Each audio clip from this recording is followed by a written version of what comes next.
Hello everyone and welcome back to my YouTube channel. तो कैसे हो आप सब लोग? आई होप आप सब लोग बहुत अच्छे होगे, अपनी प्रिपरेशन अच्छे से कर रहे होगे और 90 डेज प्लान फॉलो कर रहे होगे। लास्ट वीडियो में मैंने आपको बता ही दिया था कि करंट अफेयर की एक सेपरेट वीडियो आएगी। तो ये वीडियो होने वाला है करंट अफेयर की स्ट्रेटेजी से रिलेटेड। तो without any delay let's get started.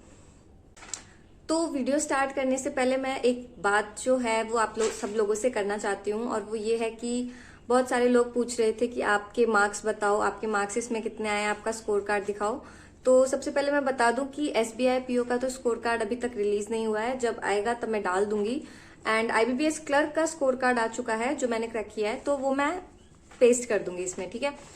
दूसरी चीज मैं ये बताना चाहूंगी, मेरे स्कोर कार्ड देख के कोई फायदा नहीं है। आप सब लोगों को अपनी अपनी कैटेगरीज अच्छे से पता है। कोई जनरल से है, कोई एससी से है, कोई एसटी से है, कोई ओबीसी से है। आप सभी लोगों को अपनी अपनी कैटेगरीज पता है। कोई अच्छी कैटेगरी नहीं है, कोई बुरी कैटेगरी नहीं है, सब बराबर है। आप सब लोगों को रियलिटी पता है कि हाँ मैं इस कैटेगरी से बिलोंग करता हूँ, इस कैटेगरी की कट ऑफ इतनी जाती है, तो आपके लिए कट ऑफ वही है, ठीक है। तो अब आप लोग ये मत कहो कि काश मैं इस कैटेगरी में होता तो मेरी कम कट ऑफ चली जाती या वॉटेवर। आप लोगों को अपनी कट ऑफ डे 1 से पता है, जब से आप प्रिपरेशन स्टार्ट कर रहे हो। तो आप उसी कट ऑफ के लिए मेहनत करोगे, अपनी पूरी स्ट्रेटेजी आप उसी कट ऑफ पे बनाओगे। मैं पर्सनली ईडब्ल्यूएस कैटेगरी से थी, तो मैंने ईडब्ल्यूएस कैटेगरी और जनरल की मेनली सारे प्री में सेम कट ऑफ रहती है, तो मैंने जनरल कैटेगरी की कट ऑफ को ही टारगेट किया था, बिकॉज वो प्री की कट ऑफ दोनों में सेम रहती है। मेरा प्रिपरेशन स्ट्रेटेजी यही हुआ करती थी कि मुझे टॉप नहीं करना है, ठीक है। मेरे माइंड में एक बात सेट थी कि मुझे एग्जाम को टॉप नहीं करना है, मुझे बस कैसे भी करके कट ऑफ क्लियर करनी है। बिकॉज जो टॉप रैंक पे आ रहा है वो भी, और जो लास्ट पे आ रहा है वो भी, बनना सबको एसबीआई पीओ ही है, ठीक है। तो मेरे दिमाग में ये चीज सेट थी। इसके बाद मैंने स्टार्ट की अपनी खुद की strategy according to my cut off. मैंने अपनी कट ऑफ का एनालिसिस करके मैं किस पर्टिकुलर सेक्शन में कितने क्वेश्चन अटेम्प्ट करूंगी, मेरी एक्यूरेसी कितनी रहेगी, उस अकॉर्डिंग मैंने मॉक में उस स्ट्रेटेजी को फॉलो किया। तो सेम मैं आपको यही कहना चाहती हूँ कि आप लोग स्कोर मत देखो। मेरे 20-25 नंबर ज्यादा नहीं आए हैं, मैं एक एवरेज स्टूडेंट हूँ और मुझे सिर्फ एक नौकरी चाहिए थी, ठीक है। So don't compare my marks with anybody, okay. Rest मैं आपको मेरी टाइप की स्ट्रेटेजी ही बता सकती हूँ, जिससे आप एक नॉर्मल तरीके से एक जॉब लैंड कर पाओगे, ठीक है। बैक टू द टॉपिक आते हैं, करंट अफेयर की स्ट्रेटेजी पे। तो करंट अफेयर्स की मैं बात करूं तो इसके लिए आपको सिर्फ और सिर्फ जो 2 चीजें करनी है। एक तो आपको डेली सीए करनी है, और दूसरा आपको वीकली पीडीएफ के नोट्स बनाने हैं, ठीक है। नोट्स आपको वीकली पीडीएफ के बनाने हैं या मंथली के बनाने हैं, वो आपके ऊपर है।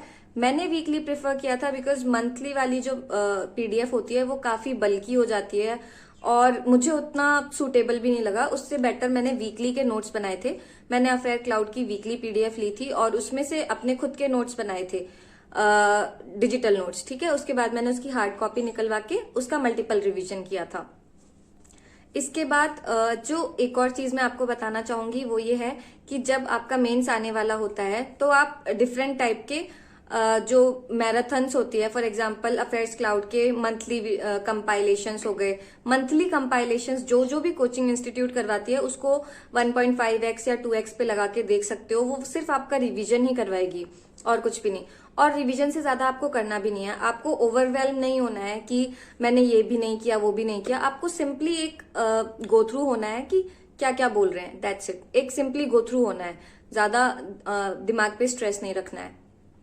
थर्ड चीज, उसके अलावा आप लोग क्या कर सकते हो, क्विजेज मैंने 2 जगह से लगाए थे। एक तो था अफेयर्स क्लाउड और एक अड्डा 247 का।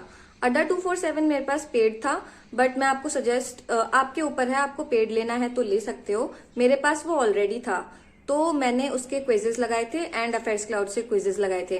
क्विजेज आप जितना लगाओगे उतना आपके लिए हेल्पफुल होगा। तो मैं ये बोलूंगी कि पढ़ने का सोर्स 1 या 2 ज्यादा से ज्यादा रखें, इससे ज्यादा नहीं रखें।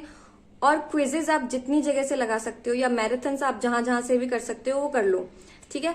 क्विजेज लगाने के बाद उसका एनालिसिस करना है, बट मैराथन्स में आपको इतना स्ट्रेस नहीं लेना है।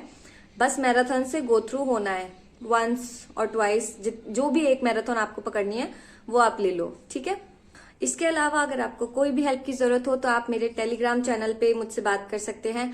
इसके अलावा आप मेरे इंस्टाग्राम पे भी मुझसे क्वेश्चन पूछ सकते हैं या कमेंट भी कर सकते हैं। ओके गाइज, तो अगर आपको वीडियो पसंद आई हो तो आप इसको लाइक कीजिए, चैनल को सब्सक्राइब कीजिए और पढ़ते रहिए। Bye bye.